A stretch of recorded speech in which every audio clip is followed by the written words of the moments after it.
Hello, people. Welcome to Conversations with Ayofe, where we talk about wholeness, well-being, and the wonders of womanhood.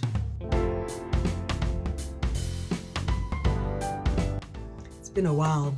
I haven't had a conversation in a bit. Been really busy with work and other things, but I'm back. And I was out a few days ago with a friend, and during the course of our gisting and chatting, he mentioned that he hasn't been back home in he's only been back home twice rather in about 20 years. And I asked why, and he says because of the security situation back home. And I was like, personally, I love my country. I don't live there. Yes, I'm here, but I love visiting, and I always make sure I go every single year by the grace of God. And I also mentioned to him that if anybody should be have any grounds against the country because of security issues, it should be me, because I have been a victim of the security system in my country. It's a sad one, unfortunately, because in the process I lost my husband, Kenny, but I think it's worth sharing, isn't it? So anyway, I remember the day like it was yesterday. It was I think this on the 6th of April, 2013, I had emceed an event for a colleague of mine. And then later that night, at some point, I remember Kenny waking me up to say he was hungry. This was already around past 11 or so. I was quite annoyed that he woke me up at that time of the night to say he was hungry. Anyway, so you can imagine that. And he said he wanted to eat semovita and vegetable soup. I had vegetable soup already cooked in the freezer, so I just brought that out. But I had to make it semovita. And I remember that when I was making that semo, I was quite annoyed that, oh my goodness, why did this man have to wake me up at this time of the night to make semo and all that? Anyway, I made the food. He had his dinner, and we went to bed. In the early hours of morning, I think this was probably around 2 a.m. Kenny tapped me awake, and it was like, there are robbers in the compound. Oh my goodness. The fear was real, and I remember I didn't have my clothes on, and in like 2-3 minutes, they were banging heavily at the door, and I was a nervous wreck. I was a nervous wreck. So he went into the lounge. I stayed in the room, got dressed, and of course I had to alert the children and all that. Just told the children to stay in their room rather. And Kenny and I went out into the lounge, and he was engaging with these robbers, telling them that, of course, they were like, open the door, and he was like, no, I'm not opening the door, and all that. And they kind of engaged, and this went on for a bit, and then the robbers left. And we were so confident that that was it. It was over. They had left. About 10 minutes later, 15 minutes later, these guys were back. And when they came back, this time they came back with a vengeance. And it was them hacking at the door. And they kept hacking at the door. It was a security door, so the door wouldn't budge. Of course, whilst at some points during that when they ran away, he called the police and informed them that there were robbers in the compound and all that, and they said they were on their way. So anyway, they came back and started hacking at the door. Oh my goodness, this hacking went on. Of course, you can imagine that in that time, I died, came back, came alive. I died again, came alive. The children were still in their room. At some point, it got so scary. The details are failing me now, I remember he had some kind of siren in the house, and he sort of tried to distract them with the siren. I think no.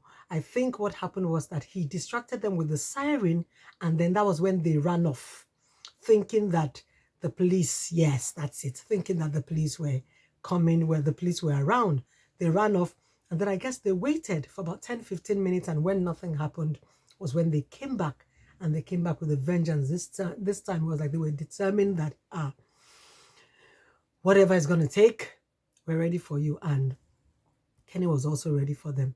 2 years prior, we had an armed robbery incident at the house, and 2 years prior, they actually came into the house, came into the bedroom, and went away with some things and all that. I remember Kenny saying that day that he doesn't know if armed robbers, if they've already gained entrance or gained entry into the house, okay, that's fine. They're already there. There's nothing he can do, but that he would never use his hands to open the door to let armed robbers come in and assault his family. So I knew that day in 2013, that day, I knew he was not going to open the door for them to come into the house.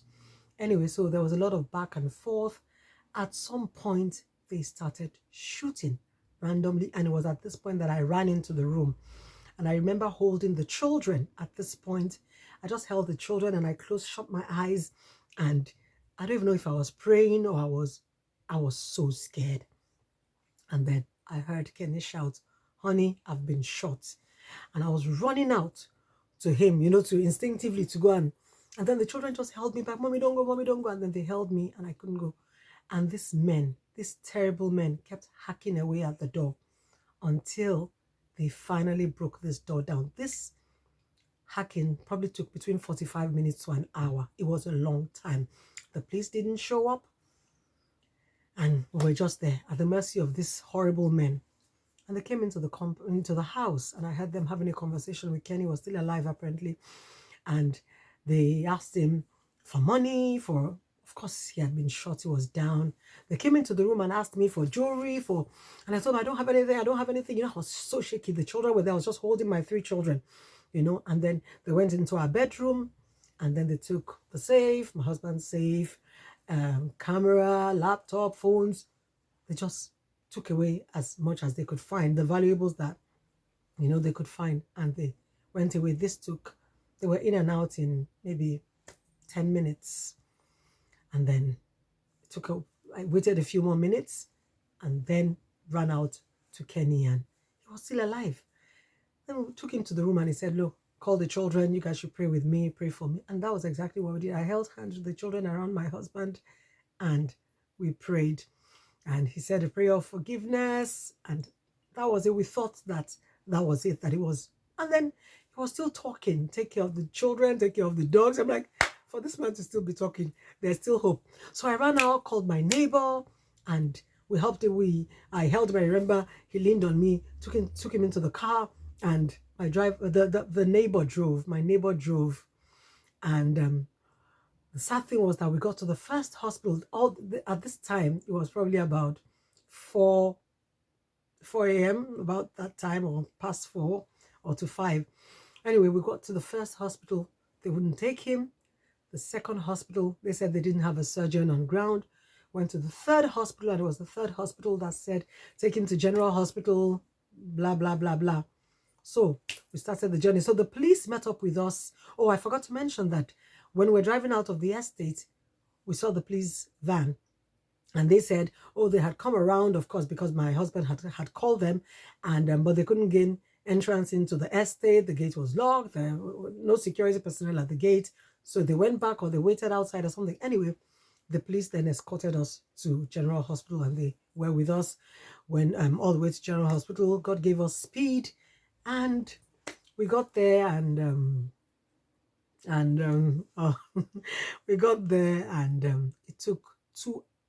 What am I saying? We got there about 6 in the morning. We got there, yeah, maybe around to 6, and no one attended to Kenny until around 11. When I say no one attended to him, of course, some doctor came, checked him, and then came back and said, "Oh, madam, he'll be okay, da da da da da," and they were going to do an X-ray. And in the midst of General Hospital, you can imagine, if you've ever lived in my country, I'm Nigerian. If you've ever lived in my country, you know that General Hospital, it is well. Anyway, that's how, they wheeled him and it was some old man that wheeled him. Anyway, went for the X-ray and checked the site where he had been shot and all that. And around 11, in the morning, someone came in, who's Kehinde Balogun? And then that's how, he got taken in for surgery. And at the point, they were like, okay, the bullet had gone in and gone out. It wasn't lodged, and it didn't hit um, any organ and all that. And I was so thankful that it didn't hit any organ.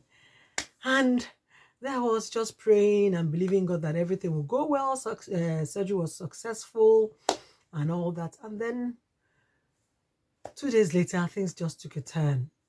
And things took a turn. And that was when he needed to be put on a ventilator.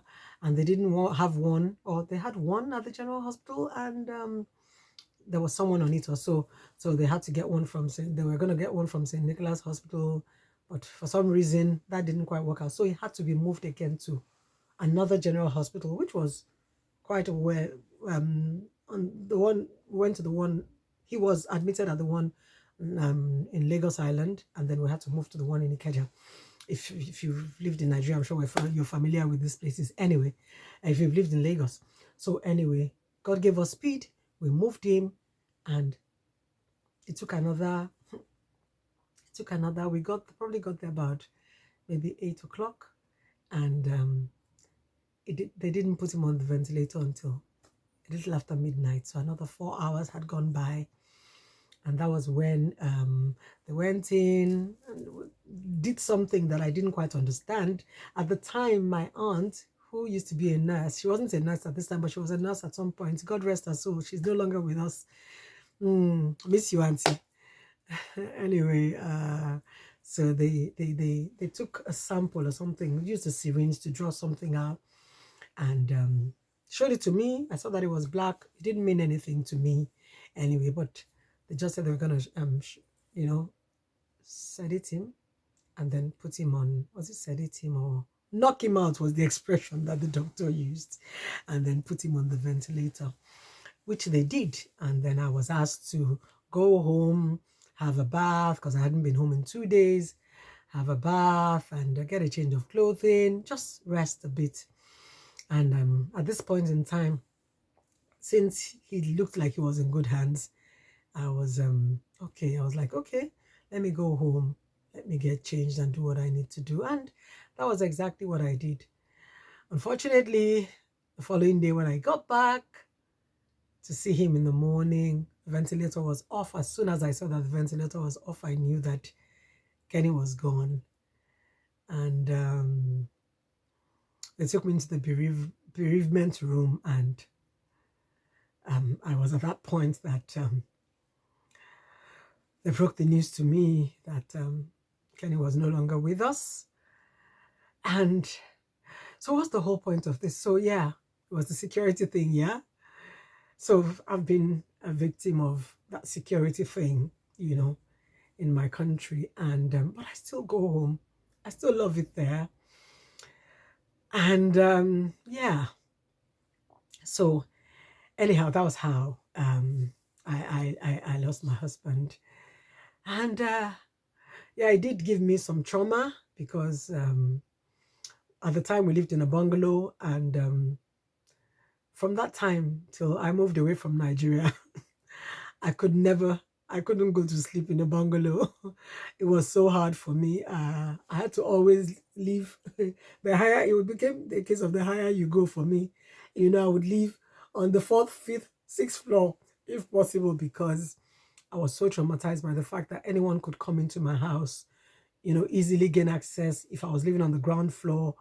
And to make matters worse, shortly after I moved, maybe that should be a story for another day.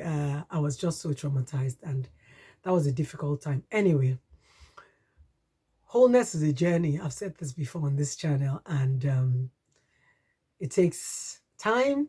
It takes God for you to continue to heal, and I'm still healing. I'm in a good place now. I'm still healing. I'm fine. I don't even know. I guess it's the security thing that made me decide to have this conversation today. So anyway, so some of us have been victims of a system that failed us for one reason or the other. It could be in terms of health. It could be in terms of education. It could be in terms of anything at all. Let me know what you think. Drop your comments. Have you experienced something like this before? How did you deal with it?